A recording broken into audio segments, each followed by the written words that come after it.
अभी चंद दिन पहले सिंध गवर्नमेंट ने एक फार्मूला मिल्क और डब्बे बनाने वाले दूध पे पाबंदी आयद कर दी। उन्होंने इस चीज़ को बैन कर दिया कि बगैर डॉक्टर की प्रिस्क्रिप्शन के या हदायत के आप इनको बेच नहीं सकते। उसकी बहुत बड़ी वजूहात हैं, लेकिन एक तो वजूहात जो बड़ी इंपॉर्टेंट है कि ये इतना ओवर एडवर्टाइजमेंट हुआ इन कंपनीज़ की तरफ से। मैंने यहाँ तक भी पढ़ा कि इन्होंने WHO के जो एडवर्टाइजमेंट पॉलिसीज़ है उनको भी वायलेट किया।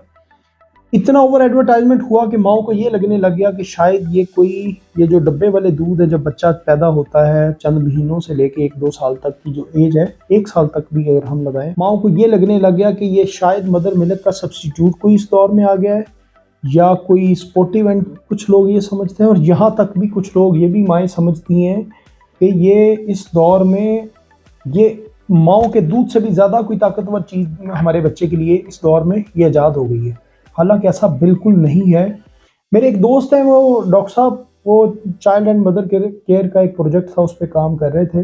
वो माओ से जब उन्होंने इंटरव्यू किए कि आप क्यों अपने बच्चे को अपना दूध नहीं पिलाती, वो डॉक्टर साहब ने बताया कि उनके माओ के पास खाने को पैसे नहीं है, लेकिन वो कहती थी कि हम अपने बच्चे को डब्बे वाला दूध पिलाएंगे। तो हमने पूछा क्यों, तो उन्होंने कहा कि अब दौर बदल गया है, अब हमारे अंदर वो ताकत नहीं रही, अब माओ के दूध में वो कुछ है नहीं, अब ये उससे कुछ बेहतर इस दौर की ग़िज़ा आ गई है। ये सब कुछ एडवर्टाइजमेंट के असरात की वजह से इनका इन्फ्लुएंस इतना ज़्यादा हो गया कि माओ को ये लगने लग गया कि मेरे बच्चों की केयर मेरा दूध से ज़्यादा बेहतर वो करेगा। अगर आप जनरली तौर पे देखते हैं तो एक फैमिली पर फाइनेंशियल बर्डन भी बहुत ज़्यादा बढ़ जाता है। मैंने सिंध गवर्नमेंट की रिपोर्ट को बड़ी डिटेल में पढ़ा। उन्होंने कहा कि अगर एक अच्छा दूध लेते हैं तो वो 25-30 हज़ार पर मंथ कॉस्ट करता है। एक साल में देख लें कितने लाख रुपए फाइनेंशियली फैमिली जो है कंप्रोमाइज़ करती है। उसके बाद अगर 2 साल तक पिलाते रहते हैं। अदर दैन फाइनेंशियल मैटर्स अगर हम बात करते हैं, देखिए माओ का जो दूध है, जो माँ का अपना दूध है, अल्लाह ताला ने उसमें फैट, प्रोटीन, कार्ब्स, उसकी अगर हम कभी भी उसके कंपैरिजन में फार्मूला मिल्क नहीं हो सकता, वो कभी भी नहीं हो सकता। ये WHO की रिकमेंडेशन है। इवन डब्बो ये जितने फार्मूला मिल्क है, इनके भी पीछे इन्होंने लिखा होता है कि ये सब्स्टिट्यूट नहीं है मदर मिल्क का, लेकिन क्योंकि हमारे अवेयरनेस उतनी ज़्यादा नहीं है तो हम खुद भी नहीं पढ़ते। हम बस लगे और हम भी इसी भेड़ चाल में लगे कि जी सिर्फ फार्मूला मिल्क जो है एक बेस्ट चॉइस है।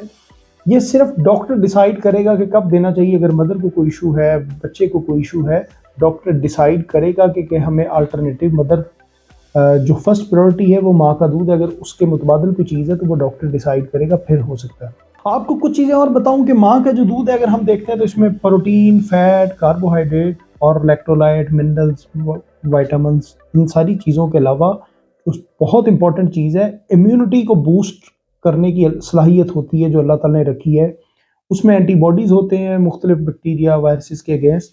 जो फार्मूला मिल्क में इम्यूनिटी को बूस्ट करने वाली कोई चीज़ नहीं होती, वो नहीं हो सकती। इसलिए जितने माओ का दूध है वो ज़्यादा इंपॉर्टेंट हमेशा समझा जाता रहा है, समझा जाता रहेगा। पाकिस्तान में 52% जो माएँ हैं उनकी फार्मूला मिल्क पे डिपेंडेंसीज है, और ये अदद बढ़ रहा है with the passage of time.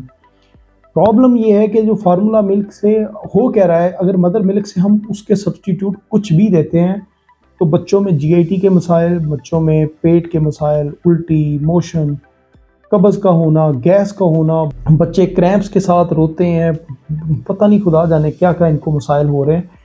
उसके साथ दूसरे अगर हम बात करते हैं, क्योंकि इम्यूनिटी अगर कम होगी तो जितने भी रेस्पिरेटरी सिस्टम है, हमें नज़ला, ज़ुकाम, बुखार, खांसी, छाती में रेशा या बैक्टीरियल इन्फेक्शन के, निमोनिया के चांसेस बहुत बढ़ जाते हैं ना।